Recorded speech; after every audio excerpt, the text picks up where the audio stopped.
नमो Varthaman cirrus मुझे करो कल्याण, cirrus नवर मुझे करो कल्याण। सुमते पाद में प्रभु अवतन, सुबास बोझ शीतल श्रेयस। पंतु पार्श अभिनंदन भान, सिरज वर मुझे करो कल्याण, सिरज नवर मुझे करो कल्याण। इन पर जिनवर समारिये, दुखदारे दर बिघन निवारिये। 25 से 65 परमान, सिर वर मुझे करो कल्याण, सिर जिनवर मुझे करो कल्याण। इम बढ़ता दुख नहीं आवे कदा, जो निज पास राखो सदा। धरिए पंच तणु मन ध्यान, सिर वर मुझे करो कल्याण, सिर जिनवर मुझे करो कल्याण। सिर जिनवर नाम संकट टले, मन वांछित मन आशा फले। धर्म सिंह मुनि नाम निदान, सिर वर मुझे करो कल्याण, सिर जिनवर मुझे करो कल्याण। हाथ से फरमाओ। 14 पूर्वधारी ऐसे महापुरुष हमारे जो है ज्येष्ठ अंत्यवासी परम पूज्य श्री भगवान श्री गौतम स्वामी भगवान को ऐसे ऐसे प्रश्न पूछते हैं जिसकी हम कल्पना भी नहीं कर सकते हैं, है ना। ऐसे ऐसे अद्भुत प्रश्न पूछते हैं और उन प्रश्न पूछने का आशय भी यही है कि उनका ज्ञान भी बढ़ता है और हमारे ज्ञान में भी क्या है अभिवृद्धि होती है। तो आप सुन रहे हैं कि परमात्मा को प्रश्न कर रहे हैं कि हे भगवान, गर्भ में रहा हुआ जीव क्या मरकर गर्भ में मरकर क्या नरकों में उत्पन्न होता है? तो परमात्मा कहते हैं हाँ गौतम, कोई जीव उत्पन्न होता है और कोई नहीं होता है। तो कौन उत्पन्न होता है उसका विवेचन आपने सुना कि वैक्रिय लब्धि और वीर्य लब्धि से युक्त जो संगनी पंचेंद्रिय है सभी पर्याप्तियों से परिपूर्ण है। वो शत्रु सेना का आगमन सुनकर, क्योंकि वो स्वयं तो सुन नहीं सकता लेकिन माता के कानों द्वारा वो सुनता है। और सुनकर क्या है, जिस तरह माता के मन में हलचल होती है उस गर्भस्थ जीव के मन में भी हलचल होती है। और वैक्रिय समुद्घात करके क्या है चतुरंगिणी सेना की क्या है वो रचना करता है, विक्रिया करता है और शत्रु सेना से लड़ता है। उसके लिए परमात्मा ने फरमाया कि वो जीव कैसा है, वो अर्थ का कामी है, वो राज्य का कामी है, वो भोग का कामी है और वो काम का कामी है ना। ये चार जो है विशेषण भगवान ने उस जीव के लिए दिए। तो यहाँ एक चिंतनीय बात ये है कि पहले भगवान ने कहा कि वो भोग का कामी है और बाद में काम का कामी है। आप सोचिए, पहले काम आता है और फिर भोग आता है। 10वें कालिक सूत्र के दूसरे अध्ययन में भी आप देखेंगे जो कामे न निवारे, यानी पहली बात आता है जो कामे न निवारे, जो काम यानी इच्छाओं को ना निवारण नहीं करता है उसको हम साधु नहीं कहते हैं। और अंत में आते हैं कि एवं करंती संबुद्धा पंडित ईशेषो वयणम सोचा संजयाई सुभाष्यम अंकुशेण जहाँ नागो धम्मे संपरिवायो एवं करंती संबुद्धा पंडी या पवियक्षणा वीणयतंती भोगेशु। लास्ट में आता है कि भोगों से, काम से निवृत्त की बात तो पहले आती है, भोगों से निवृत्त की बात बाद में आती है। लेकिन यहाँ परमात्मा ने फरमाया है कि वो जीव जो है अर्थ का कामी है, राज्य का कामी है, भोग का कामी है और काम का कामी है। तो उसका भी एक विशेष अर्थ ज्ञानी फरमाते हैं कि ये अर्थ, राज्य और काम जो भोग है, ये जब जो है वो भोग लेता है तो पुनः उसकी इच्छा जो है काम यानी पुनः इच्छा उत्पन्न होती है और उसको पुनः अर्थ की, राज्य की और भोग के लिए वो क्या है, वो पुनः जो है वो दुष्कर्म करता है, जो पापाचरण करता है। तो परमात्मा फरमाते हैं ऐसा जीव जो है ऐसे परिणामों में, ऐसे लेस्याओं में, अशुभ लेस्याओं में, अधर्म और अप्रशस्त लेस्याओं में अगर वो काल करता है तो परमात्मा फरमाते हैं ऐसा जीव नरकों में उत्पन्न होता है। और उसके लिए परमात्मा ने उत्तराध्ययन सूत्र के लेस्य अध्ययन में ये बात अच्छी तरह फरमाई है कि कीना नीला काऊ तिनी भी एओ अहम लेसाओ एहिम तिहिम विजीवो दुग्गईम वो उज्जयीम। यानी जो जीव जो इन लेस्याओं से युक्त है, अंतिम समय अगर ये लेस्या उसमें आती है कृष्ण, नील और कापोत, तो ऐसा जीव दुर्गति का मेहमान बनता है। तो जो अर्थ का कामी है, अर्थ का आकांक्षी है और अर्थ का प्यासा है, जो राज्य का कामी है, राज्य का आकांक्षी है और राज्य का पिपासु है ना। और तीसरे नंबर पे भगवान ने बताया जो भोग का कामी है, भोग का आकांक्षी है और भोग का पिपासु है। और चौथे नंबर में काम का कामी है, काम का आकांक्षी है और काम का पिपासु है। तो ये बातें बताकर उसकी जो लेस्या जो है, क्योंकि ये अधर्म लेस्या, ये कृष्ण लेस्या, नील कापोर लेस्याओं की ये परिणाम है और इन परिणामों में जो जीव मरता है वो क्या है, नरक में उत्पन्न होता है। तो हमें यही चिंतन करना है, इस बात को जानकर हमें यही चिंतन करना है कि हम किसके कामी हैं, हम किसके कामी है। क्या हम अर्थ के कामी है, पैसे के कामी है, राज्य यानी सत्ता के कामी है, पद के कामी है या फिर भोग के कामी है, किसके कामी है, हमको किसकी प्यास लगी है। तो अगर ये 3 प्रकार की या 4 प्रकार की प्यास में से अगर कोई भी आकांक्षा कामना या प्यास हमारे जीवन में लगी है तो हम भी अशुभ लेस्याओं में है और अशुभ लेस्याओं से हमारी दुर्गति भी अशुभ जो है, अशुभ परिणामों में दुर्गति में हम क्या मेहमान बन जाएंगे। इसलिए हमें क्या इनसे सावधान रहना है। तो परमात्मा ने कितनी सुंदर बात गौतम स्वामी को फरमा दी कि ऐसे परिणाम में गर्भ में रहा हुआ जीव जो वहाँ जो है, वहाँ कोई भी लिए उसके लिए क्या है, कोई भी पाप आचरण करने का जो है कोई ऐसा द्रव्य क्षेत्र और काल ऐसी स्थिति नहीं है, लेकिन भावों से वो इनका आचरण करके क्या है। इसीलिए आप कई बार आप पढ़ते भी हैं, भावे भावना भाविये भावे दीजिए दान, भावे धर्म आराध्य तो पावे केवल ज्ञान, पावे पद निर्वाण। ये भावनाओं का प्रभाव है। तो गर्भ में रहा हुआ जीव भी ऐसी कलुषित और किलविषिक भावनाओं के कारण क्या है, ऐसे कृष्ण, नील और कापोत लेसे वाली भावनाओं के कारण अगर उन भावनाओं में वो मर जाता है, गर्भ में रह के ही मर जाता है, तो क्या है, नरक में उत्पन्न हो जाता है। जो मनुष्य में आने वाला था वही क्या है, नरक में उत्पन्न हो जाता है। कितनी बड़ी ये हमारी जो है अवगति हो जाती है, दुर्गति हो जाती है। तो इस बात को समझ कर क्या है, हम भी जो है ये पाप के आचरण से बचे और धर्म के आचरण में क्या है जुड़े। अब अगली बात आती है, इस जिज्ञासा का समाधान होने के बाद में भगवान गौतम स्वामी अगला प्रश्न पूछते हैं। अगला प्रश्न पूछते हैं कि भगवान, क्या गर्भ में रहा हुआ जीव अगर गर्भ में काल करे तो क्या वह देवलोक में उत्पन्न हो सकता है क्या? क्या कहा कि गर्भ में रहा हुआ जीव अगर गर्भ में काल करे तो क्या वो देवलोक में उत्पन्न हो सकता है? भगवान वही जवाब देता है, हंता गोयमा, कोई जीव उत्पन्न होता है और कोई नहीं होता है।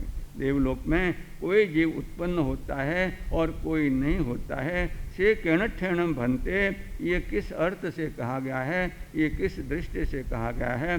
तो परमात्मा उसकी जिज्ञासा का समाधान करते हुए फरमाते हैं कि हे गौतम, कि गर्भ में रहा हुआ जीव जो संज्ञी पंचेंद्रिय है, 5 इंद्रियों से परिपूर्ण है।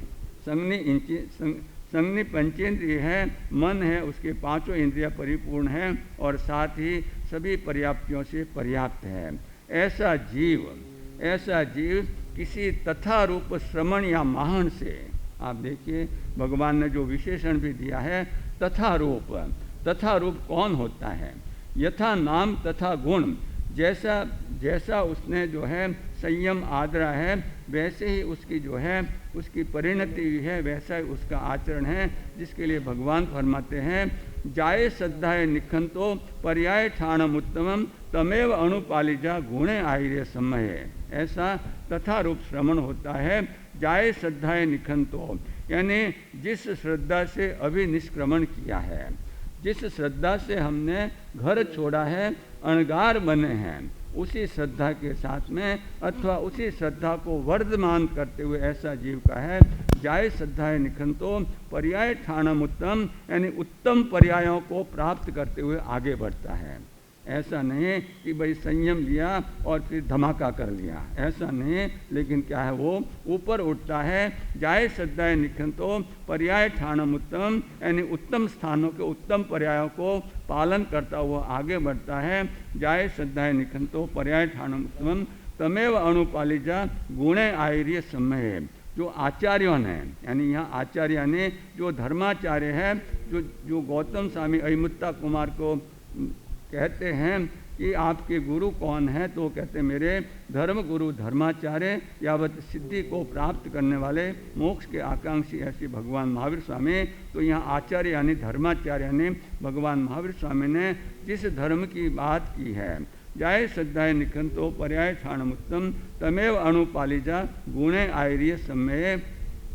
जिन गुणों का कथन, जिस संयम और तप का कथन, जिस 5 समिति 3 गुप्ती का कथन, 17 प्रकार का संयम, 12 प्रकार के तप, इनका कथन जो है जिन भगवान आचार्य धर्माचार्य भगवान महावीर स्वामी ने फरमाया है, उन उत्तम गुणों का पालन करता हुआ जो उसी श्रद्धा के साथ में और उससे भी अधिक श्रद्धा के साथ में आगे बढ़ता है, वही तथा रूप श्रवण है।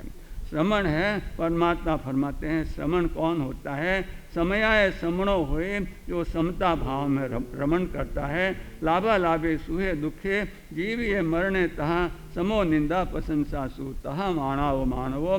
ऐसा समता में रमण करने वाला श्रवण करता है। तो ऐसे श्रवण के वचनों को सुनकर अथवा महान यानी ब्राह्मण के, तो ब्राह्मण कौन होता है, तथा रूप ब्राह्मण कौन होता है, उसके लिए परमात्मा फरमाते हैं कि जहाँ पोमम जले जायम नोवलिपई वारिणा एवं अलितम कामेहिम तम वयम बूमम माहनम। मैं महान यानी ब्राह्मण किसको कहता हूँ कि जहाँ पोमम जले जायम, जैसे जो है पोमम यानी पद्म जो है जो जल में यानी कीचड़ में उत्पन्न होता है, जहाँ पोमम जले जायम नोवलिपई वारिणा, उस जल से वो लिप्त नहीं होता है लेकिन ऊपर उठ जाता है। ये काम भोग रूपी संसार की कीचड़ जैसे ऊपर हो जाता है। जहाँ पोमम जले जायम नोवलिपई वारिणा एवं अलिप्तम कामे हिम, जो इन काम भोगों से अलिप्त रहता है, उस कमल की तरह जो जल में कमलवत है, कमलवत है जल कमलवत,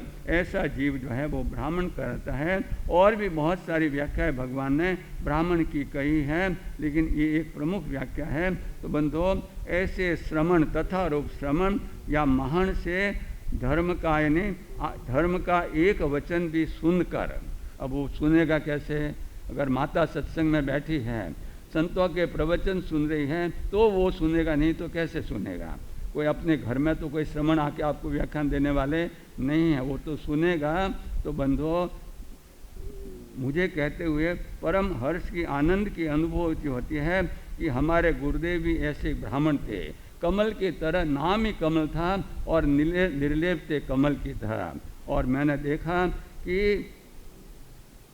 संवत 2008, संवत की बात कर रहा हूँ, सन की नहीं, संवत 2008 यानी 1952, उस समय गुरुदेव का चातुर्मास सांडरा में था, हमारी मातृभूमि सांडरा में। और 2009 में मेरा जन्म हुआ, जनवरी 1953 और संवत 2009। तो इसका मतलब आप कल्पना कर सकते हैं कि जब गुरुदेव का चातुर्मास सांडरा ग्राम में था, तो माताजी प्रतिदिन क्या जाती होगी?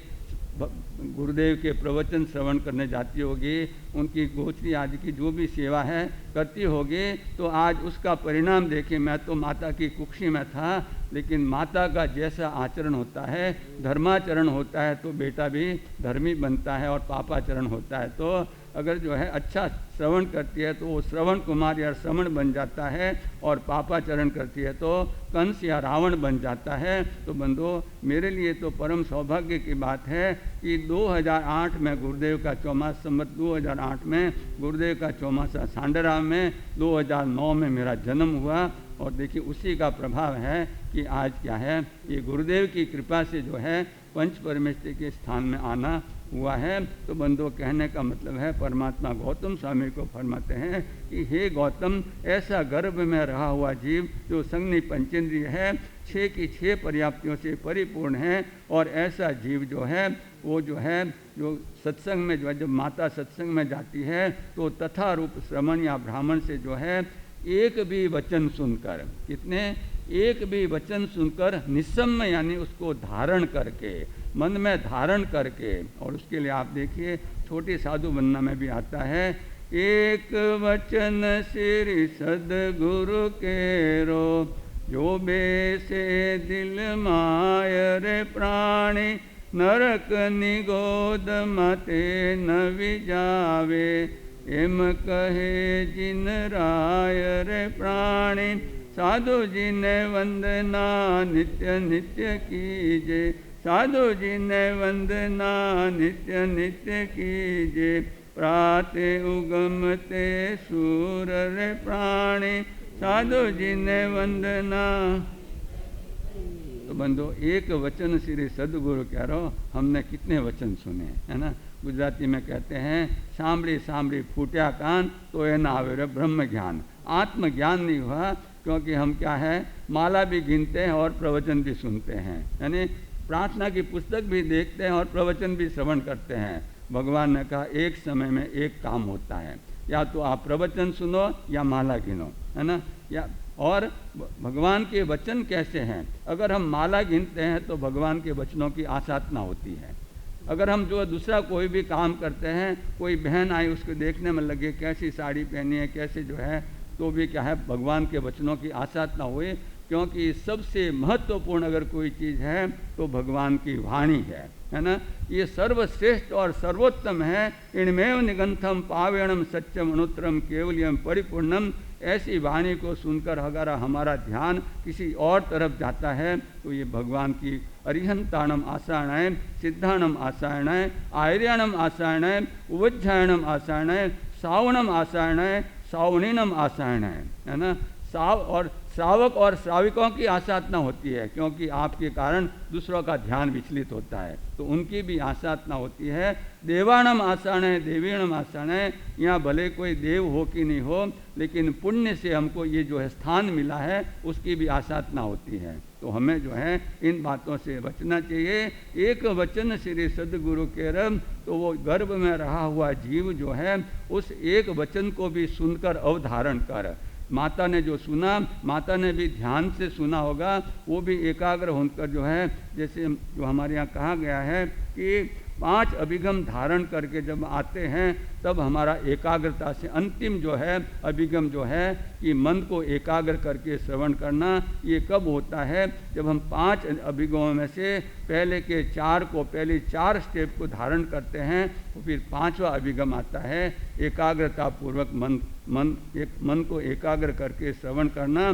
तो माता भी जो है जब एकाग्र होकर और जिन वचनों में जो है श्रद्धावान बनकर वो भगवान के वचनों का, संतों के श्रवण या महान के तथा रूप श्रवण या महान के वचनों को श्रवण करती है और उसको धारण करती है, तो बच्चा भी, गर्भ में रहा हुआ बच्चा भी उसको धारण करके फिर क्या परिणाम आते हैं, क्या परिणाम आते हैं। भगवान ने क्या कहा है कि वो जो है उस वचन को, एक वचन को भी धारण कर कर वो संवेग को प्राप्त होता है ना। संवेग को प्राप्त होता है यानी उसकी क्या है, मोक्ष की जो है उसकी भावना, तप और संयम की भावना की तरफ वो आगे बढ़ता है। और संवेग से क्या होता है, धर्म श्रद्धा बनती है। आप उत्तराधन सूत्र का 29वां अध्ययन सबसे पहला बोल है, संवेगणम भन्ते किम जने, संवेगणम भन्ते जीवे किम जने। संवेग से भगवान जीव को क्या प्राप्त होता है, तो उत्तम धर्म श्रद्धा की प्राप्ति होती है। तो उस जीव में भी संवेग के भाव उत्पन्न होते हैं, मोक्ष में जाने के भाव उत्पन्न होते हैं, धर्म करने के भाव उत्पन्न होते हैं, और उसमें जो है अनुत्तर ऐसी श्रद्धा का निर्माण होता है ना। अभी आपने सुना श्रवणे नाणे विनाणे, श्रवण से ज्ञान और ज्ञान से विज्ञान, लेकिन ज्ञान के पहले भी श्रवण यानी जो यानी श्रद्धा को वणता है, श्रद्धा बनती है। तो सबसे पहले क्या है, संवेग की प्राप्ति होती है, श्रवण करने से संवेग की प्राप्ति होती है, संवेग से उत्तम ऐसी धर्म श्रद्धा उत्पन्न होती है, और वो जिन वचनों में अनुरक्त बनता है, अनुरागी बनता है, वो जीव जो गर्भ में रहा हुआ है, वो जो जिन वचनों में अनुरक्त बनता है। और परमात्मा फरमाते हैं जिन वैण अनुरक्ता जिन वैणम जे करंती भावेणम अमला असंख्य लिता ते हुंती परित संसारे, उसका तो संसार ही परित हो जाता है, जिसमें श्रद्धा का जन्म हो गया, संवेग का जन्म हो गया। पधारिए कि किसी तथा रूप श्रवण या महान से क्या है, एक भी वचन को निस्सम यानी श्रवण करके धारण करके वो क्या होता है कि तीव्र संवेग को प्राप्त होता है, संवेग को प्राप्त करके उत्तम धर्म श्रद्धा उत्पन्न होती है, और वो क्या है जिन वचनों का अनुरागी बनता है, तीव्र अनुरागी, और उसमें तीव्र अनुरक्त होकर, है ना। आप देखिए कि आप भी जब जो है किसी काम में मगन हो जाते हैं तो आजू बाजू में क्या होता है आपको पता ही लगता है ना। जब हमारे पूज्य पूर्वतक श्री गौतम साहब कई बार आपको फरमाते हैं कि 500 की नोट गिनते हैं और उसमें ध्यान किस में रहता है, उसमें नींद आती है आपको क्या उसमें बाहर क्या ढोल भी बजे होगे तो भी आपको पता नहीं। आपको तो क्या है कि अगर एक भी चूक गए तो 500 का नुकसान हो जाएगा, है ना।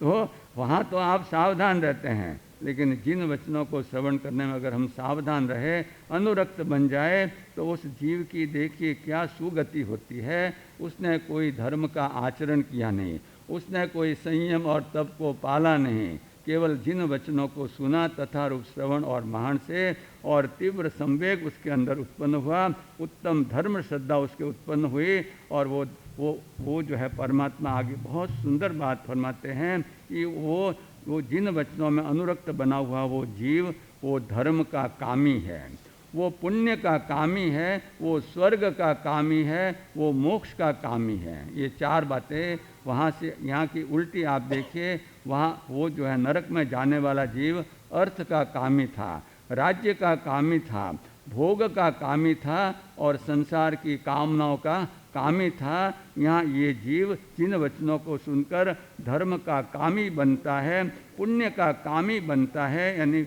मैं धर्म करूँ, मैं पुण्य करूँ, ऐसी इच्छा उसके होती है। धर्म का कामी है, वो पुण्य का कामी है, वो स्वर्ग का कामी है, और अंत में मोक्ष का कामी है। आप देखिए ये क्रम भी कैसे बताया है कि सबसे पहला नंबर किसको दिया है, धर्म को।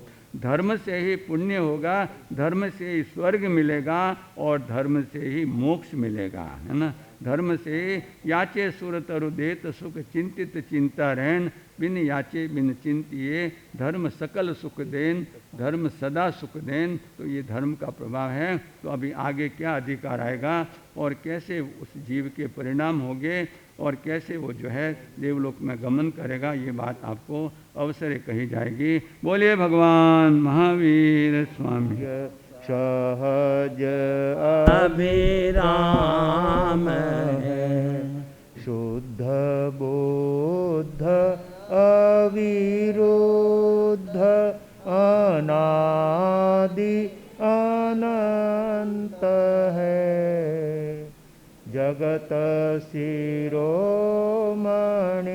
सिद्ध सदा जयवंत है, जगत शिरोमणि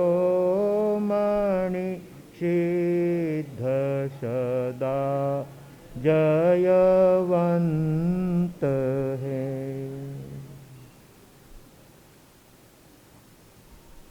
अनंत ज्ञान दर्शन के धारक, भव्य जीवों के उद्धारक, संसार के समस्त जीवों को आत्मबोध देकर इस अनंत संसार सागर से तारने वाले चरम तीर्थेश शासनपति श्रमण भगवान महावीर स्वामी को एवं आचार्य भगवान, उपाध्याय भगवान तथा समस्त उपकारी गुरु भगवंतों के चरण कमलों में हृदय की अनंत आस्थाओं के साथ कोटिशः वंदना अर्ज करने के पश्चात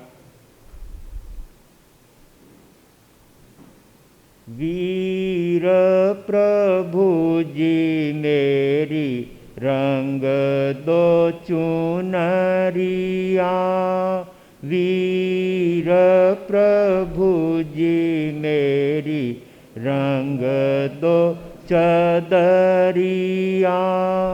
रंग दो चुनरिया, रंग दो चदरिया, रंग दो चुनरिया, रंग दो चदरिया, वीर प्रभु जी मेरी रंग दो चुनरिया, वीर प्रभु जी मेरी रंग दो चदरिया, बिना रंग रंगवाए कभी नहीं जाऊंगा, बिना रंग रंगवाए कभी नहीं जाऊंगा, बीत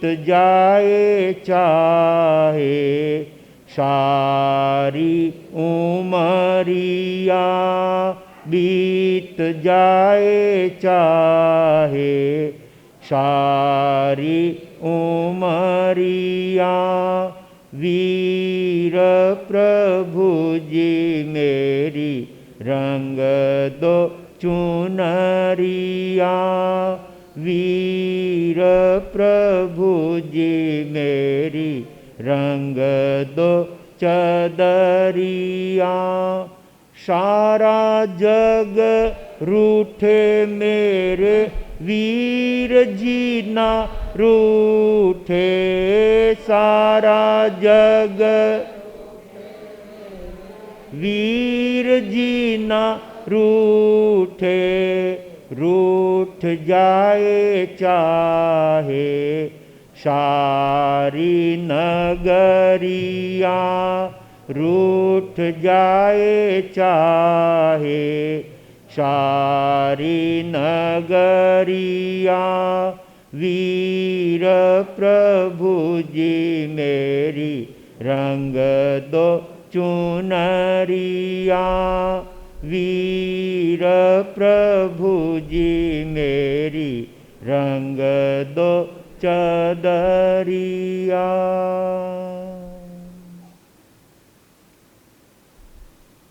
गुरु अम्बेश कमल कन्हैया धर्म सभागार में उपस्थित समस्त धर्म प्रेमी आत्म जिज्ञासु अपने जीवन को सद्गुणों से सजाकर परम पावन बनाने की अभिरुचि रखने वाले प्रिय श्रोताजनों, सुशील माताओं एवं बहनों,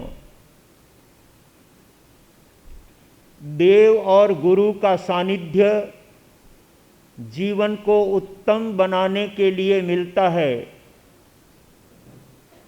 जब जब भी हमें देव गुरु के चरणों में बैठकर अपनी आत्मा को विशुद्ध बनाने का अवसर मिले, पूरी तन्मयता के साथ हम देव और गुरु के साथ जुड़कर अपने जीवन में परमात्मा के संदेशों को आत्मसात करने का प्रयास करेंगे तो सच्चे अर्थों में हमारी आत्मा के साथ लगे हुए अनेक दुष्कर्म वो समाप्त होकर के हमारी आत्मा विशुद्ध बन जाएगी। क्योंकि आत्मा को ये कर्म ही संसार के अंदर भटकाते हैं। नाना गतियों में रखडाने का काम अगर कोई करता है तो ये कर्म है। इन कर्मों के कारण व्यक्ति अपने जीवन में चारों गतियों के अंदर जन्म और मरण करता हुआ अनंत काल से संसार की भव अटवी में घूम रहा है, उन कर्मों से किनारा करने के लिए एकमात्र अगर हमारे सामने कोई साधन है तो वह परमात्मा की वाणी और उसके द्वारा अपने जीवन को धर्ममय बनाने का यह सु अवसर, जो भाग्यशाली आत्मा अपने जीवन को विशुद्ध बना करके कर्मों से मुक्त कर लेते हैं, वो सदा सदा के लिए शाश्वत सुखों को प्राप्त करके अपने जीवन को पावन और धन्य बना लिया करते हैं। अन्यथा ये कर्म किस किस तरह से आत्मा को कष्ट देते हैं, तकलीफ और दुख देते हैं, ये बात हम यहाँ पर चंदन मलयागिरी चरित्र के द्वारा पिछले कुछ दिनों से श्रवण कर रहे हैं। चंदन मलयागिरी और उनके दोनों पुत्र शायर और नीर, जो कर्मों के कारण अलग अलग स्थानों पर विभाजित हो गए थे, अलग अलग क्षेत्रों में चले गए थे, और उस स्थिति में शायर और नीर जब बड़ी उम्र में आए तब उनको ये अनुभव हुआ कि हमें अपने माता पिता का पता लगाना चाहिए।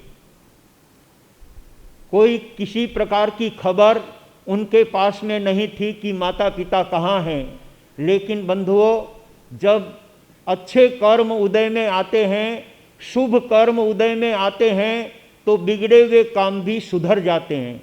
इसलिए हमेशा व्यक्ति के दिल में सभी का अच्छा करने का भाव होना चाहिए, कभी किसी के प्रति गलत भावना नहीं रखनी चाहिए, कभी किसी के लिए व्यक्ति को जाल बिछाने का काम नहीं करना चाहिए, कभी किसी के लिए खड्डा खोदने का काम नहीं करना चाहिए। ज्ञानी कहते हैं, औरों के लिए जाल बिछावे मगर वही उसमें फंसता, औरों के लिए खड्डा खोदे मगर वही उसमें गिरता। सच कहता हूँ माया जननी जग में दुख अपार की। ये माया, ये छल, ये कपट आत्मा को किस किस तरह से कष्ट देते हैं, ये जान करके हमें अपने जीवन में कभी किसी के लिए गलत नहीं सोचना है, कभी किसी के लिए बुरा नहीं करना है, और जो ऐसा अपने मन में सोच करके दूसरों के लिए अच्छा सोचता है, अच्छा करता है, वो अपने लिए ही अच्छा बनाने का भाव करता है। इसलिए भाग्यशालियों, सुख दिया सुख होत है, दुख दिया दुख होय, आप हणे नहीं और को तो आपे हणे न कोय। ये सूत्र अपने जीवन में अपना लेने वाला व्यक्ति धर्म में अपने जीवन को जोड़कर कर्मों से मुक्त बनने का प्रयास करता है और अपने बिगड़े हुए काम भी अच्छे कार्यों के द्वारा सुधार लेता है। यही बात हम यहाँ पर चंदन मलयागिरी के चरित्र से सुन रहे हैं। युग युग से भारत में यह अमर कहानी, धन्य चंदन राजा और मलयागिरी रानी। धन्य चंदन राजा और मलयागिरी रानी। है रात सुहानी चटक चांदनी चमके, चहु और धरा को अंग अंग है दम के। ठंडी ठंडी वायु लहरें लहरानी, धन्य चंदन राजा और मलयागिरी रानी। धन्य चंदन राजा और मलयागिरी रानी। चंपा नगरी की घटना है, जहाँ पर चंदन नाम का राजा राज्य कर रहा है और उस चंदन राजा के राज्य चंपापुरी में एक बंजारा अपनी बालद को लेकर वहाँ व्यापार करने के लिए उपस्थित होता है और राजा से निवेदन करता है कि राजन, कुछ व्यवस्था आपके राज्य की तरफ से मैं चाहता हूँ। यदि मेरे खेमे के लिए, मेरे काफिले की सुरक्षा के लिए आपसे कुछ सैनिक मिल जाएंगे तो मैं यहाँ आराम पूर्वक अपना धंधा और व्यवसाय कर सकूँगा। उसी समय राजा ने सेनापति को बुलाकर बंजारे के काफिले की सुरक्षा के लिए कुछ सैनिक उनके यहाँ पर तैनात करने के लिए आज्ञा दी। सेनापति ने राजा की आज्ञा को मानकर तत्काल उसमें नए जो सैनिक आए थे, शायर और नीर, उनको बुलाया और कहा कि बंजारे के पूरे काफिले की सुरक्षा आपको संभलाते हैं, दिन में हो या रात्रि में आपको उनके काफिले की रक्षा करना है, सुरक्षा का ध्यान रखना है, उनको किसी तरह की तकलीफ न पड़े, इस बात का आपको ध्यान रखना है। शायर और नीर अपनी कर्तव्य भावना के साथ रात्रि के समय में बंजारे के काफिले की सुरक्षा के लिए वे उनके तंबू के चारों तरफ गश्त लगाते हैं और बहुत कर्तव्य भावना से सुरक्षा का ध्यान रखते हैं और थोड़ी देर के लिए एक जगह विश्राम करने के लिए बैठ जाते हैं। चांदनी रात थी, ठंडी ठंडी हवा चल रही थी और उस समय में शायर का छोटा भाई नीर वो नींद के झोंके लेने लगा। तब शायर ने अपने छोटे भाई को सावधान किया कि इस समय में हमको जो जवाबदारी दी गई है उसका अपने को बहुत ध्यान रखना है, कहीं अपनी गफलत से कोई ऐसी दुर्घटना न घट जाए जिससे अपने को नीचा देखना पड़े। इसलिए अपने को कर्तव्य भावना के साथ इस डेरे का पूरी सुरक्षा का ध्यान रखना है। इस समय नींद लेने का समय नहीं है, अपने को जागृत होकर के पूरे काफिले की और डेरे की सुरक्षा का ध्यान रखना है। नीर भी कहता है, भाई साहब आपका कहना बिल्कुल ठीक है, कर्तव्य समय जो नर सुस्ती दिखलावे, जन में एदी और काम चोर कहलावे, जागृति का है समयन कर नादानी, धन्य चंदन राजा और मलिया गिरी रानी, धन्य चंदन राजा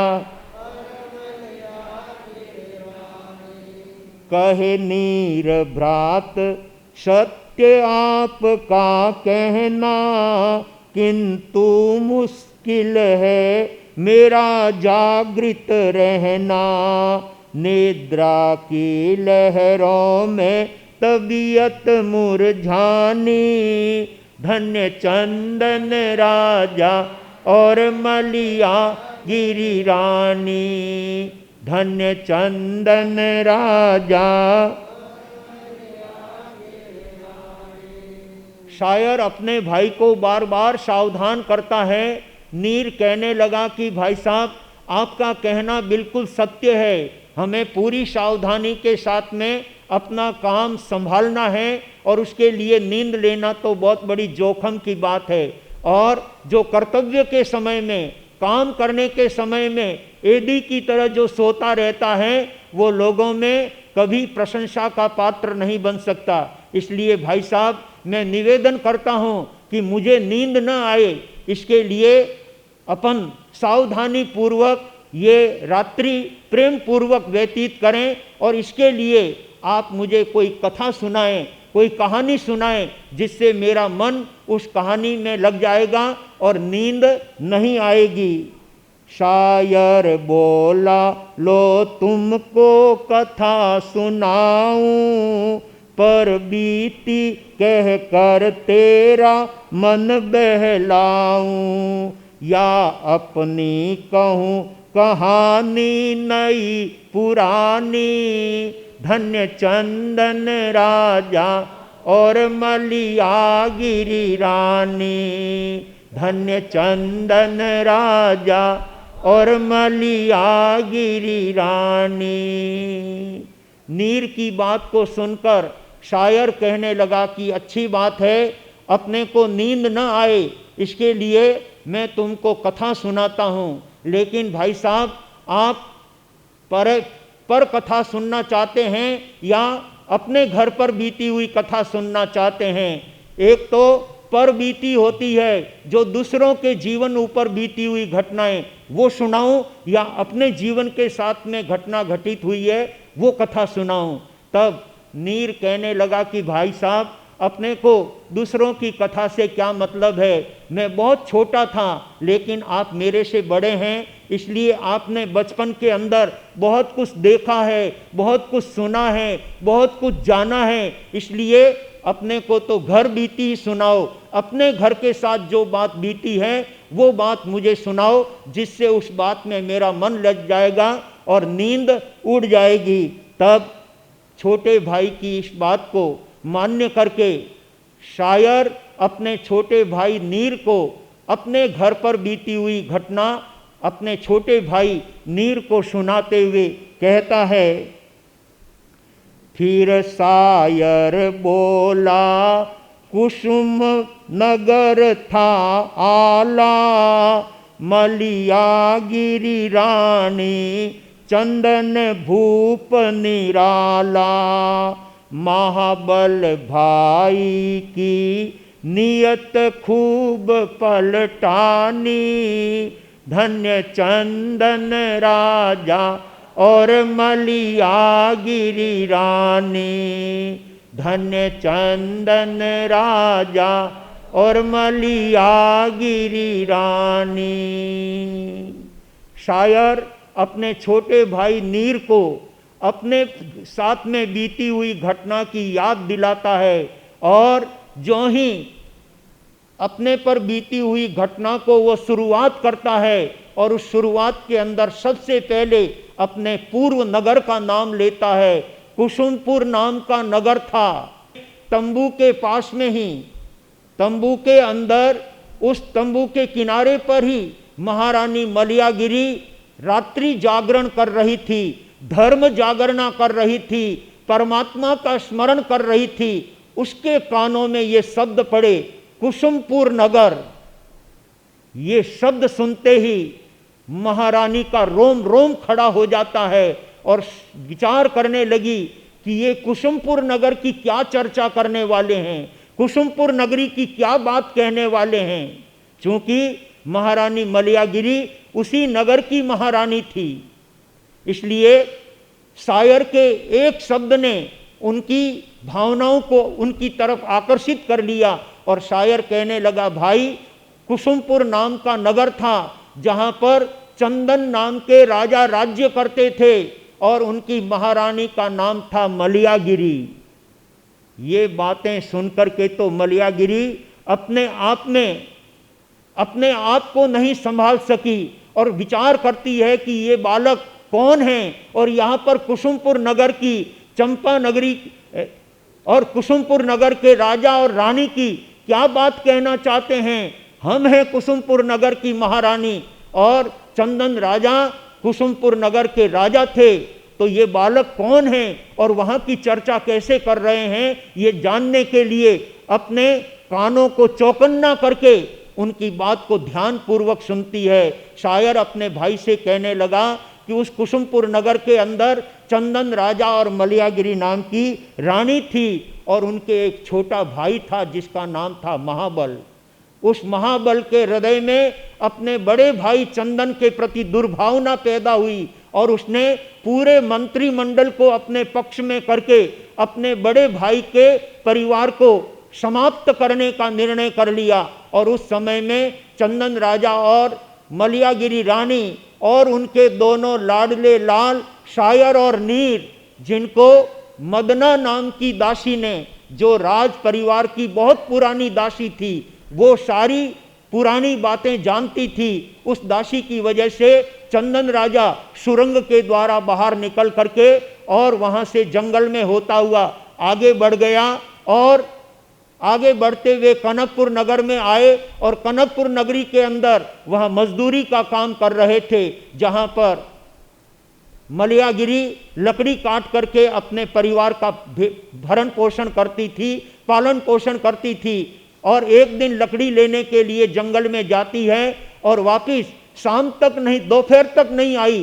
तब चंदन राजा और उनके दोनों लाडले लाल शायर और नीर अपने महारानी का पता लगाने के लिए, मलियागिरी का पता लगाने के लिए वो जगह जगह पर जंगल में खोज करते हैं और आखिर में सायंकाल नदी के किनारे पहुंचते हैं। महाराजा ने विचार किया हो सकता है मलियागिरी नदी के उस तरफ हो, और उस समय में चंदन राजा एक राजकुमार को नदी के उस किनारे छोड़कर वापिस दूसरे राजकुमार को लेने के लिए जा रहा था। और उस समय राजा के नदी में पानी का बहाव बढ़ जाता है और दोनों भाई शायर और नीर देखते देखते राजा पानी के अंदर बह गया। उसके बाद क्या घटना हुई उनके साथ में वो नहीं जानते हैं।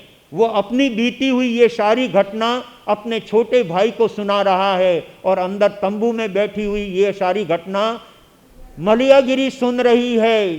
इन सारी बातों को सुनकर मलियागिरी सोचने लगी, ये तो हमारे परिवार की बात है, हमारे ही खानदान की बात कर रहे हैं। सचमुच में ये बच्चे राजा चंदन और मलियागिरी को कैसे जानते हैं? ये जानकारी करने के लिए मैं तंबू से निकल करके उन युवा कार्य जो हमारी पूरे काफिले की सुरक्षा कर रहे हैं, सैनिक के रूप में तैनात किए गए हैं, मैं उनसे जाकर के पूछूं कि तुम कुसुमपुर नगरी के राजा और रानी को कैसे जानते हो और ये दोनों बालक कौन हैं? ये जानने के लिए रानी की उत्सुकता बहुत बढ़ जाती है।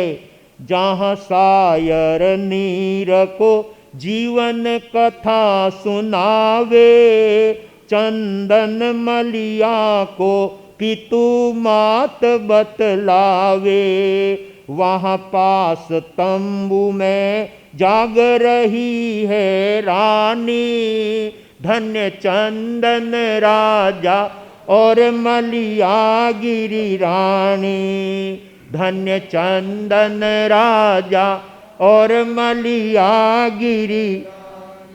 जब ध्यान लगा कर सुनी कहानी सारी, खिल गई रानी के मन की केसर क्यारी, पाकर पुत्रों को कली कली मुस्कानी, धन्य चंदन राजा और मलियागिरी रानी, धन्य चंदन राजा और मलियागिरी रानी। भाग्यशालियों, शायर और नीर ने अपने परिवार के साथ बीती हुई कथा कर रहे थे और वो कथा के शब्द मलियागिरी के कानों में पड़े और उन शब्दों को सुनकर, उस कथा को सुनकर, उनके विचारों को सुनकर मलियागिरी का रोम रोम प्रभावित हो जाता है और अपने पुत्र शायर और नीर से मिलने के लिए मलियागिरी के दिल में उत्सुकता बढ़ती है। पूरा टेंट जो है अच्छी तरह से कस करके बांधा हुआ है और कहीं जाने का कोई रास्ता नहीं है।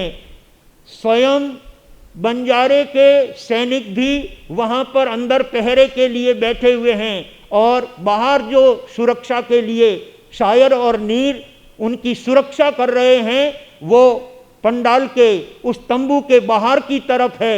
लेकिन जिस समय मलियागिरी ने अपनी बीती हुई सारी बातें शायर और नीर के द्वारा सुनी तो अपने पुत्रों से मिलने के लिए उसके दिल में इतना उत्साह जागृत होता है, इतना मन में उसके हृदय में खुशी जागृत होती है और उस खुशी के अंदर वो तंबू को चीर करके अपने पुत्रों के साथ मिलने के लिए किस तरह से जाएगी और पुत्र आती हुई रानी को किस तरह से ललकारेंगे, ये बात तो आगे यथाअवसर श्रवण करने से पता लगेगी। अभी शायर और नीर अपने परिवार की चर्चा कर रहे हैं और उधर मलियागिरी अपने पुत्रों से मिलने के लिए पूरी उत्सुकता के साथ में और बड़ी ताकत के साथ में उस तंबू को अपने हाथों से चीरकर किस तरह से बाहर निकलेगी और आगे कैसे क्या घटना घटित होगी, ये तो समय पर सुनने से पता लगेगा।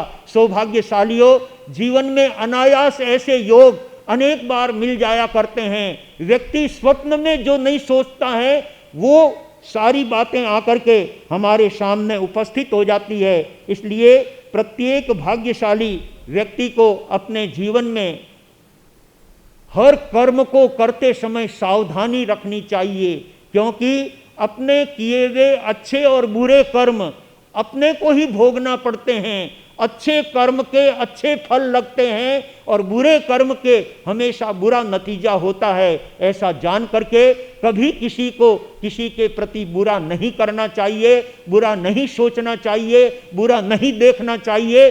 तभी हम अपने जीवन को धर्म से जोड़ने का कार्य कर सकेंगे और अपने जीवन को पावन और पवित्र बना सकेंगे। सौभाग्यशालियों, हमारे कामरेज संघ के अंदर अनेक भाग्यशाली भाई बहनों के तप आराधना चल रही है, जिसमें से 2 मास खमन के पचखान कल अपने यहाँ पर संपन्न हुए हैं। श्रीमान मिहिर कुमार जी, दिनेश कुमार जी दत्त, जिनके 31 उपवास की पचखावनी कल हुई, आज उनके पारना हैं। इसी तरह से सुश्री प्रियंका ललित जी देसरला, उनके भी 31 उपवास के पचखान दिए गए थे और आज उनके भी पारना हैं। इसी तरह से श्रीमान धनराज जी साहब ओस्तवाल, जिनके आज 25 उपवास की तपश्चर्या है। श्रीमती वर्षा प्रवीण जी बोहरा, उनके भी आज 25वां उपवास है। श्रीमान ललित कुमार जी गौतम चंद जी मेहता इलाव वाले, उनके आज 24वां उपवास है। और इसी क्रम में श्रीमान नटवर लाल जी कोठारी के 13 उपवास, श्रीमती डिम्पल बहन पारसमल जी मारू, उनके 14 उपवास, और श्रीमती आराधना जी केतन कुमार जी शुक्लेचा, उनके आज 11 उपवास है और 11 उपवास की आज उनके पचखावनी है। ठीक इसी तरह से हमारे बीच में सुश्री निधि पिंटू कुमार जी कोठारी, जिनके आज 10 उपवास है और 11 उपवास के लिए आगे बढ़ने की भावना है। श्रीमती पिंकी बहन संतोष कुमार जी कोठारी, जिनके आज 36वां आइम्बिल है, कल 37वां, आज 37वां आइम्बिल, और कल उपवास के साथ में वो अपने 37 आइम्बिल और आइम्बिल भी आइम्बिल की विधि के साथ में किए गए ऐसे आइम्बिल करता पिंकी बहन संतोष कुमार जी कोठारी, जिनकी भी कल पचखावनी यहाँ पर सभा भवन में होगी। और इसी तरह से श्रीमती लीला बहन विनोद कुमार जी मेहता रांदेर रोड, जिनके आज 8 उपवास हैं और मूलतः देवगढ़ के हैं। हमारे भाई हरीश जी के छोटे भ्राता की धर्मपत्नी हैं, उनके आज 8 उपवास और 8 उपवास की पचखावनी ना, आज 8 उपवास की आज उनके पचखावनी है। ऐसे सभी तपस्वियों के तप के लिए कुछ तप पंक्तियां दे करके मैं उनके तप की अनुमोदना, और आप भी उनके तप की अनुमोदना करने के लिए इन सुंदर शब्दों का उच्चारण करके तपस्वियों के तप की अनुमोदना करेंगे, उनके तप की शाता पूछेंगे। आओ आओ शासन माता तपस्यारोहित साधो जी, आओ आओ शासन माता तपस्यारोहित साधो जी, मुक्ति मार्गरी या है साधना, मुक्ति मार्गरी या है साधना, तेला चोला और 28 मास खमणरा मेला हो, तेला चोला और 28 11 राये मेला हो, तपस्यारी झड़ियाँ लागी है जोर सो, तपस्यारी झड़ियाँ लागी है जोर सो, आओ आओ शासन माता तपस्यारो हित साधो जी, आओ आओ शासन माता तपस्यारो हित साधो जी, मुक्ति मार्गरी है या साधना, मुक्ति मार्गरी या है साधना। सचमुच ऐसे तपस्वी जिनके आज 11 उपवास की पचखावनी और साथ ही 28 पचखावनी हमारे बीच में 2 परिवार तपस्या के प्रत्याख्यान विशेष रूप से लेने के लिए उपस्थित हुए हैं, और जिनके मास खमन की तरफ तपस्या चल रही है, कई आधे मास खमन की तपस्या की तरफ आगे बढ़ रहे हैं, तो कई भाग्यशाली उससे भी और आगे बढ़ रहे हैं। ऐसे समस्त तपस्वियों के तपस्या की सुख शाता पूछते हुए, उनकी तप की मंगलमय कामना करते हुए, धन धन हो शासन माता, धन धन हो शासन माता, तप जप में देवो साता जी, तप जप में देवो साता जी, धन धन हो शासन माता, धन धन हो शासन माता। यदि होय कृपा माँ थारी, यदि होय कृपा माँ थारी, तपस्या की खिले गुल क्यारी जी, तपस्या की खिले गुल क्यारी जी, धन धन हो शासन माता, धन धन हो शासन माता। श्री संघ फले और फूले, श्री संघ फले और फूले, आनंद के झूले झूले जी, आनंद के झूले झूले जी, धन धन हो शासन माता, धन धन हो शासन माता। तप जप में देवो साता जी, तप जप में देवो साता जी, धन धन हो शासन माता, धन धन हो शासन माता।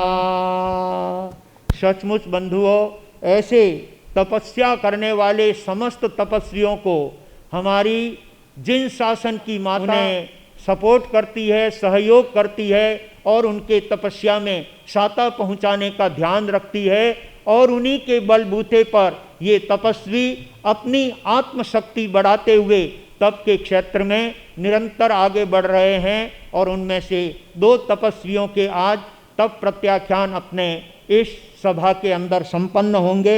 आज हमारे धर्म सभा में नाथद्वारा की पुनीत धरती से श्रीमान लक्ष्मी लाल जी साहब वड़ाला, सुंदर लाल जी साहब लोढ़ा, लक्ष्मी लाल जी साहब चपलोत, प्रकाश जी लोढ़ा, भाई दिलीप जी लोढ़ा और ख्याली लाल जी साहब सिंघवी, ये अपने पूरे परिवार के साथ में यहाँ गुरु दर्शन की भावना लेकर के उपस्थित हुए। इन सभी महानुभावों ने श्रद्धेय गुरुदेव मेवाड़ प्रवर्तक भोले बाबा पूज्य श्री मदन मुनि जी महाराज साहब का सन 12 के अंदर नाथद्वारा के अंदर एक स्वर्णिम चातुर्मास का कार्य करके दिखाया, एक ऐतिहासिक चातुर्मास संपन्न किया, जिसे आज भी लोग याद करके मन में आनंद का अनुभव करते हैं, खुशियां मनाते हैं। वो सब इन महानुभावों के सक्रिय कर्मठ कार्यकर्ता के रूप में इनके सहयोग से वो चातुर्मास इतना शानदार हुआ।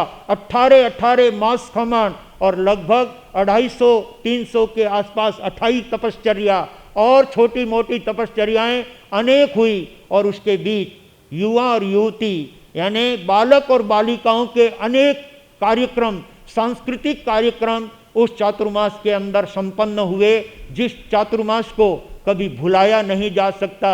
ऐसे श्रद्धेय गुरुदेव महाश्रमण पूज्य प्रवर्तक मदन मुनि जी महाराज साहब के विशेष उपस्थिति में संघ ने, पूरे मेवाड़ की धरती ने, पूरे मेवाड़ की जनता ने गुरुदेवों के प्रति जो अपनी अनन्य भक्ति का परिचय दिया, सचमुच में आज भी वो चातुर्मास जब जब याद करते हैं मन का कोना कोना पुलकित हो जाता है, रोम रोम हर्षित हो जाता है। ऐसे महापुरुष सचमुच में अपने पूरे मेवाड़ के क्षेत्रों को धन्य बनाने वाले जिनका देवलोक गमन होने के पश्चात संघ ने उनके प्रति अपनी उत्तम सद्भावनाओं का परिचय देते हुए नाथद्वारा के समीप ही घोड़ा घाटी में उनका अंतिम संस्कार हुआ, जहां पर बहुत बड़ा स्मारक उनके स्मृति में वहां पर बनाया जा रहा है और लगभग बनकर के तैयार हो गया है। ऐसे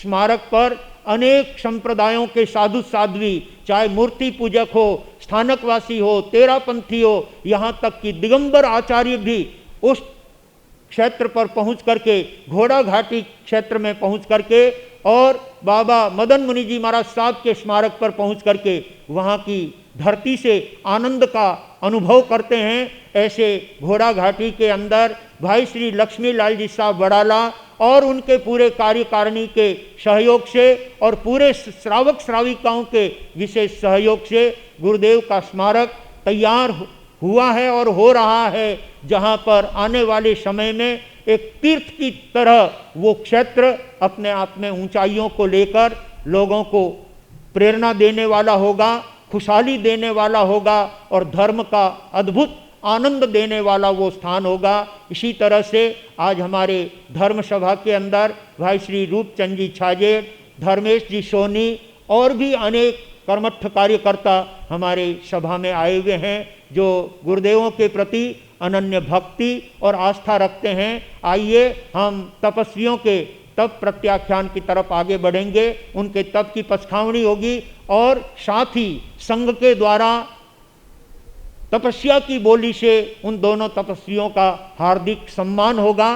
तो आप अपनी मन में तैयारी बनाएंगे उन तपस्वियों के तप अनुमोदन के लिए। और उससे पहले प्रथम मंगल पाठ, चत्तारी मंगलम अरिहंता मंगलम सिद्धा मंगलम साहु मंगलम केवली पन्नतो धमो मंगलम, चत्तारी लोगुत्तमा अरिहंता लोगुत्तमा सिद्धा लोगुत्तमा साहु लोगुत्तमा केवली पन्नतो धमो लोगुत्तमो, चत्तारी शरणं पवज्झामि अरहंते शरणं पवज्झामि सिद्धे शरणं पवज्झामि साहु शरणं पवज्झामि केवली पन्नतम धम्मम शरणं पवज्झामि। चार मंगल, चार उत्तम, चार शरणा औरन दूजा कोई जो भव्य प्राणी आदरे अक्षय अमर पद। भाग्यशालियों, तपस्वियों के तप प्रत्याख्यान अपने यहाँ पर संपन्न होने जा रहे हैं। आज हमारे बीच में पिही गांव से, थांवला के पास, पुष्कर के पास एक छोटा सा गांव पिही गांव आया हुआ है, जहाँ पर श्रद्धेय उपप्रवर्तक पूज्य श्री विनय मुनि जी महाराज साहब की आज से 57 वर्ष पहले वहाँ पर दीक्षा हुई है। ऐसे गुरुदेव के दीक्षा स्थली पिही गांव से भाई श्री आनंद जी कोठारी और उनके साड़ू भाई बागोट से यहाँ गुरु दर्शन की भावना लेकर के उपस्थित हुए हैं, जिन्होंने पिही चातुर्मास के अंदर इतिहास रचाया था।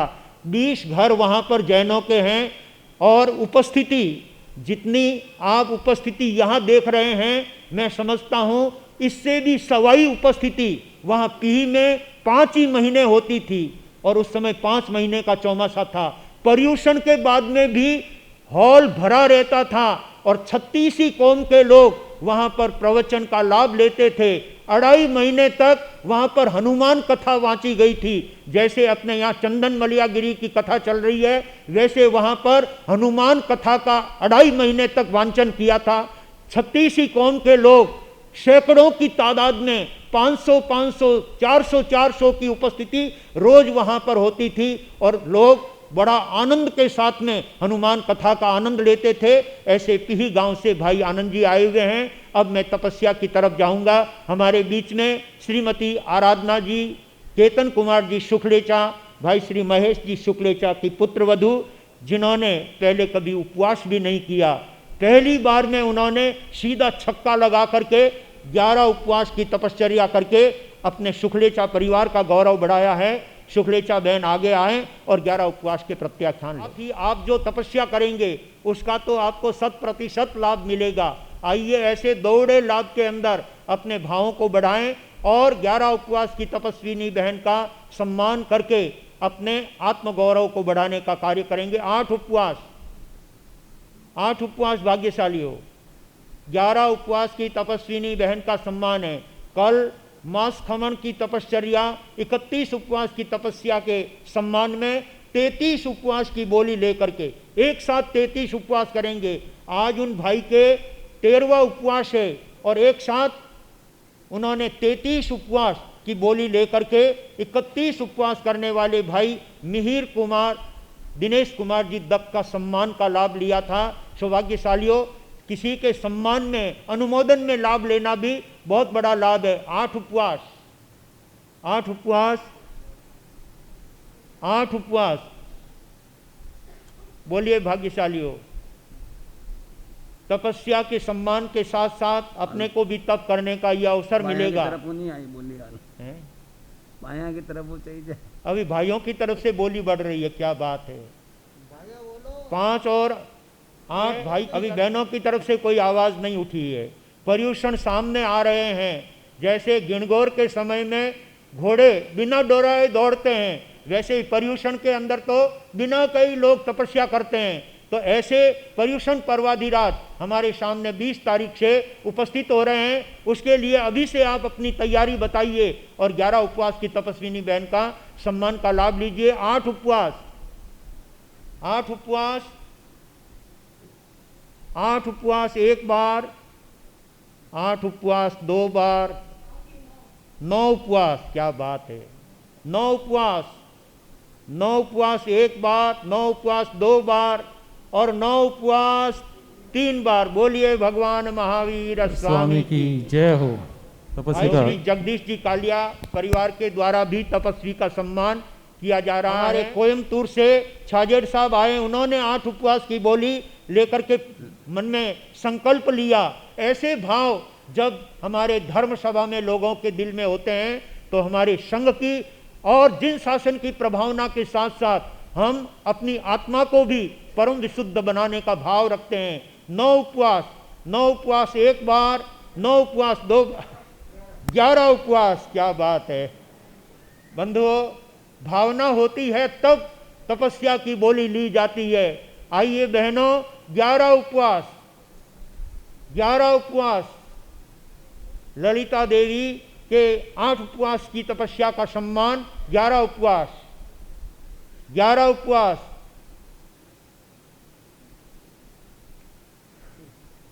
और विचार कर लो थोड़ा पोजीशन के लिए, कुछ अगर आपने सोच रखा हो तो। 11 उपवास। भाई साहब आपको संबल दे रहे हैं कि बढ़ो आगे और तपस्या करके अपनी आत्मा को पावन बनाओ और अपने संघ का और परिवार का गौरव बढ़ाओ। 11 उपवास एक बार, 11 उपवास 2 बार, 11 उपवास। ये तो अवसर है, मौका है, ऐसे अवसर बार बार नहीं आते हैं। शायद 13 उपवास, क्या बात है। 13 उपवास, 13 उपवास एक बार, 13 उपवास 2 बार और 13 करने वाले तो 15 करेंगे ही। 13 उपवास 2 बार और 13 उपवास 14, 15 उपवास, क्या बात है। 15 उपवास, धन्यवाद, क्या बात है। 15 उपवास। गुजरात के अंदर सोल भत्ते का बहुत महत्व है। 15 से भी जो है ना, सोल भत्ता मांस खमण के जैसे दिखाई देता है वो सोल भत्ता, यानी एक बढ़ते हैं सोल भत्ता होता है वो। और सोल भत्ते का गुजरात में तो बहुत बड़ा महत्व है। 15 उपवास। गुजरात में बैठे हुआ और अभी गुजरात में बैठे हैं आप और हम सभी, इसलिए सोल भत्ता, अभी तक सोले की बोली किसी ने नहीं ली है और अपने यहाँ पर सोल भत्ता तो एक होना ही चाहिए। 13 उपवास बोलने वाली बहन सावधान, एक सोल भत्ता तो अपने यहाँ पर होना ही होना चाहिए, तो इस चातुर्मास का आनंद आप और सबको मिलेगा। आइए भाग्यशालियों, 15 उपवास एक बार, 15 उपवास 2 बार, 15 उपवास। बहू हो तो सासू जी से विचार मंत्रणा कर लो, या सासू हो तो बहू से पूछ करके पक्का कर लो। ननंद है, अच्छा ननंद है, क्या बात है। ननंद भाई ने सचमुच में जिस परिवार के अंदर ननंद और भौजाई की बनावट होती है ना, वो परिवार अपने आप में परम गौरवशाली होता है। और वास्तव में जब भी जन्म पत्री और कुंडली देखना होना तो भाई और पति और पत्नी की नहीं, लेकिन ननंद और भौजाई की, ननंद और भाभी की जो है जन्म कुंडली देखने की आवश्यकता है। उस परिवार में आनंद होता है जिस परिवार में ननंद और भौजाई का इतना प्रेम, इतना प्यार होता है। वो परिवार इस धरती के ऊपर स्वर्ग की तरह लहलहाता है। 15 उपवास, 15 उपवास एक बार, 15 उपवास 2 बार, 15 उपवास बोली जा रही है, फिर ननंद बाई के मन की मन में रह जाएगी।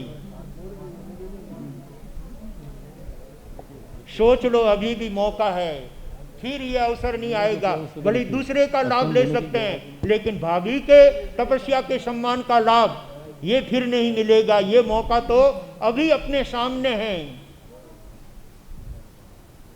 15 उपवास 2 बार और 15 उपवास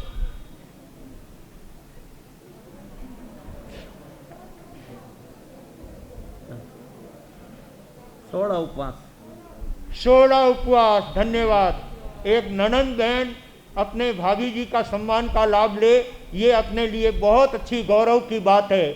16 उपवास 1 बार, 2 बार, 2.5 बार, पौने 3 बार और 16 उपवास 3 बार। बोलिए भगवान महावीर स्वामी की जय हो। और भाई श्री रूपचंद जी साहब साजर को भी बहुत धन्यवाद। विनोद जी, हाँ विनोद जी मेहता, उनकी मान करने का लाभ लेने का ध्यान रखेंगे। कामरेज संघ में इस तरह से परिवार का आदान प्रदान हमारे परिवार को ऊंचाइयों तक ले जाने वाला होगा। दोनों परिवार के तपस्वियों का सम्मान हुआ।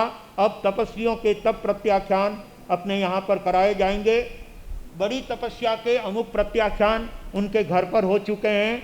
धनराज जी साहब ओस्तवाल, वर्षा प्रवीण जी बोहरा और ललित गौतम जी मेहता, जिनकी बड़ी तपस्याएं चल रही है, जो मासखमन के नज़दीक पहुंच गए हैं, उनकी तपस्याओं के पचखान लगभग हो चुके हैं। भाई नटवर लाल जी कोठारी, जिनके आज 13 उपवास है और उनके 13 उपवास के पचखान भी हो गए हैं। 14 है, 13 है। और श्रीमती डिम्पल बहन पारसमल जी मारू, जिनके आज 14 उपवास हैं, वे सभा में खड़े होकर 14 उपवास के पचखान लेंगे। श्रीमती डिम्पल बहन पारसमल जी मारू, श्रीमान सुआलाल जी साहब मारू की पुत्र वधू आज नहीं आए, ठीक है कोई बात नहीं। श्रीमती सुश्री निधि पिंटू कुमार जी कोठारी, उनके पचखान भी महावीर भवन में होंगे। और पिंकी बहन, उनका भी जो है पचखान महावीर भवन में होगा। कल लास्ट पचखावनी यहीं पर अपने सभा भवन में होगी। सभी भाग्यशाली कल उनके तपस्या के सम्मान में अपनी भावना लेकर के आएंगे और उन सभी तपस्वियों के सम्मान का भाव रखेंगे। आज का उपवास, आज का उपवास का पचकान सहस्रागारेणम सम्मान की खुशी में 9 बेले लिए थे। आज उनका बेले की तपस्या है। धन्यवाद। बेला चट्टम बत्तम कहतीव्यम प्यारस्मन खायम सायम अनत्था भोगेनम प्रत्यागारेणम वो श्री। तपस्या करने वालों को हुए सुधर्मा स्वामी के पाठ को सुशोभित करने वाले अत्र विराजित आगम पिपासु कमल कुल दिवाकर परम श्रद्धेय गुरुदेव विनय मुनि जी महाराज साहब वागीस, प्रवचन गज केसरी मेरा आराध्य देव, श्रद्धा के केंद्र, जन जन के आस्था के केंद्र, परम श्रद्धेय गौतम मुनि जी महाराज साहब गुणाकर के पावन चरणार वृंद में वंदना अर्ज करते हुए अत्र विराजित समस्त संत मुनिराज के पावन श्री चरणों में सविधि वंदना। कमल गुरु अम्बेश कमल कन्हैया समूहशरण में विराजित धर्म प्रेमी सुश्रावक माताओं बहनों युवा साथियों सादर जय जिनेन्द्र। आज हमारे बीच मेहमान में पी जैसी एक उर्वरक माटी से पधारे सभी श्रावक श्राविकाओं का कामरेज श्री संघ हार्दिक स्वागत एवं वंदन अभिनंदन करता है। मैं स्वागत करता परिवार श्रीमान चंद्रेश कुमार जी साहब, पिंटू कुमार जी साहब, अल्पेश कुमार जी साहब गन्ना ज्ञानगढ़ वालों से निवेदन करूंगा आप आगे बढ़ जाएं।